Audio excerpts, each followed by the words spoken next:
Okay, so in this video I'm going to show you how to do a spreadsheet on the class pad. So it's going to be much the same as what we did on the spreadsheet, except that there's a couple of tweaky differences with the class pad. So again, what I've got here, as you can see, I've got the principal, my interest rate, my compounding periods and my payment, and I'm going to put those in the side over here. And then I've got my time, my start balance, my interest, and if I scroll over to the side, I've got my payment and my end balance, same as we did on the other spreadsheet. So here we go. First of all, to start with my time, first one I need to enter in as a hard number, so I'll just type in that one. Second one, I'm going to start using my formula, so I'm going to type in my equals, and you can see my button. So you can see that as I do it, it shows up in this corner here. It doesn't show up in the actual cell, but you can see it in the bottom corner here. So I type in my equals. I tap on the cell above because that's my relative cell reference to that one. I always want it to pick up the cell before and add 1 to it. So I'll type in my add 1. You can see that developing in this corner here. And then hit your equals, which is your blue EXE button. And you can see it's got the 2. Now the copying down is the bit that's a bit clumsier than the Excel. In Excel you just highlight it and go Control D. But in this one we can't quite do that. So you tap on the cell you want and you start copying. And you can see that we've got this sort of square box around here. That shows me that I'm good. And I'm not going to drag it down too far because it's pretty slow if you compare that to the Excel one. So what I'm going to do is just drag it down a little bit and I'm going to go Edit, Fill Range. Now that then you can see that currently that's what I've highlighted is A8 to A14, and I probably for most spreadsheets want it to go a fair bit further than that. I might want it to be say 100 long, so if I started at A8 I'm going to go to 108. It doesn't matter what I take it to, don't make it too big. If you go more than about 200 or so it's going to be really slow, it's going to process slowly, so not too far. Hit OK and it will copy those formulas down. Now the other thing I'm going to show you here though, I've made it really long so that's a bit annoying, I'll come down now. You can also just drag, so if I have those, if I pick up a corner it's a little bit more clumsy. You can see that. Now if it copies like this as opposed to a big box, it's going to copy that individual cell and it's just going to do it. Now what it's copied there, actually I don't even know why it's put the 1, you can see it's gone 111 plus 1. Now 111, one before it was 0, so then it's added 1 and that's how we've got that. But that is just going to do that individual cell.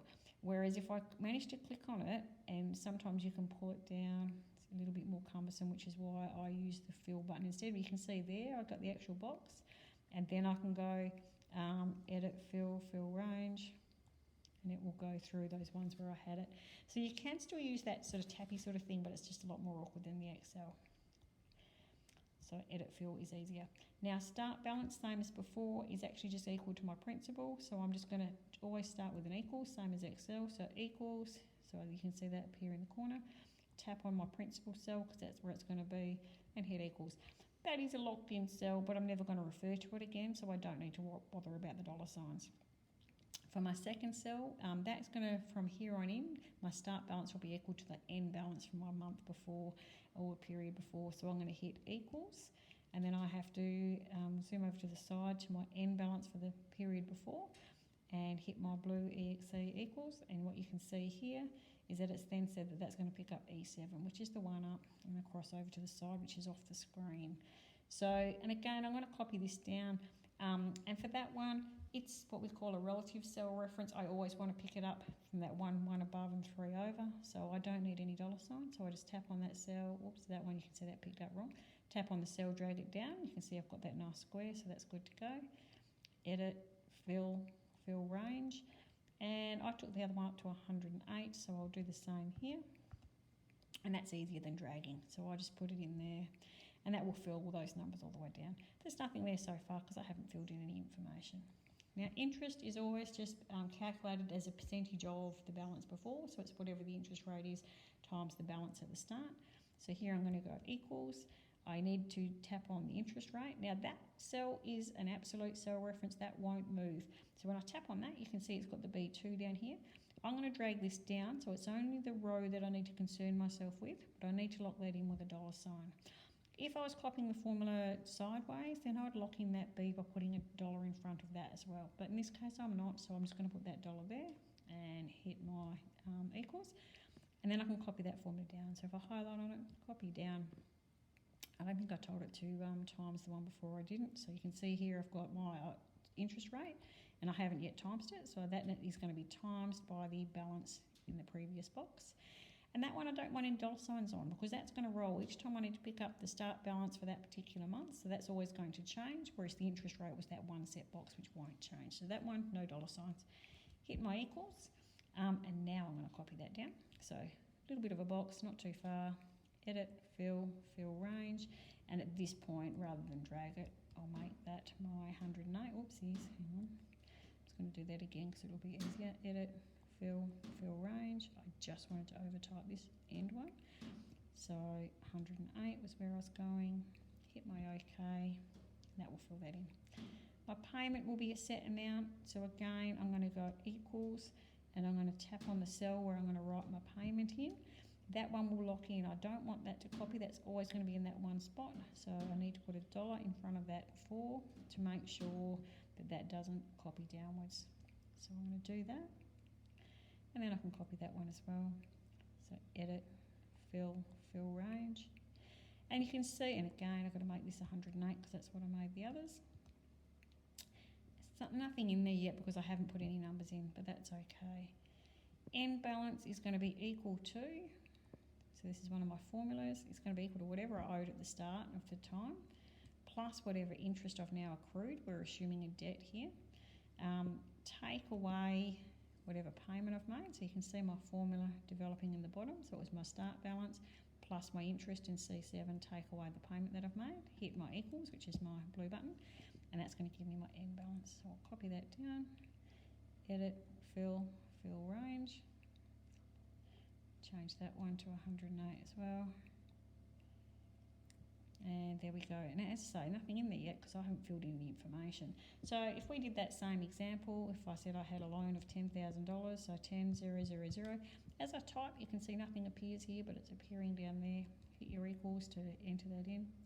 Interest rate, let's say this time I'm going to pay 5%.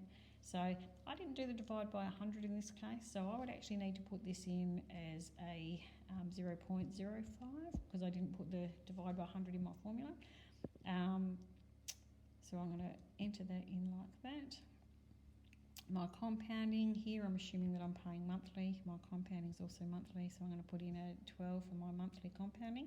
And my payment here, let's assume that I'm going to pay off $700 a month, so I'll put in 700. And you can see here, as soon as I put in these 4 numbers, that my spreadsheet starts to fill in, and here it is, and I've got all these balances and things going on. So there's my payment, my balance reducing because I'm starting to pay that loan off. And you can see here that this end balance, as I go sideways, unfortunately it's off the screen. Let's start with the first one. So I ended on 9,800. That will be the start balance in the start of the next month. So that's always going to pick up that previous one. And the typical question will say, well, when have I paid off the loan and whatnot? So, sorry, I'm scooting all over the place. So I just go down my end balance until I found my first zero or negative answer. Here we go. So I still owe $454 at this stage. By the next one, I've overpaid a little bit, but my answer would still include this one. So it'd be in month 26 in this case.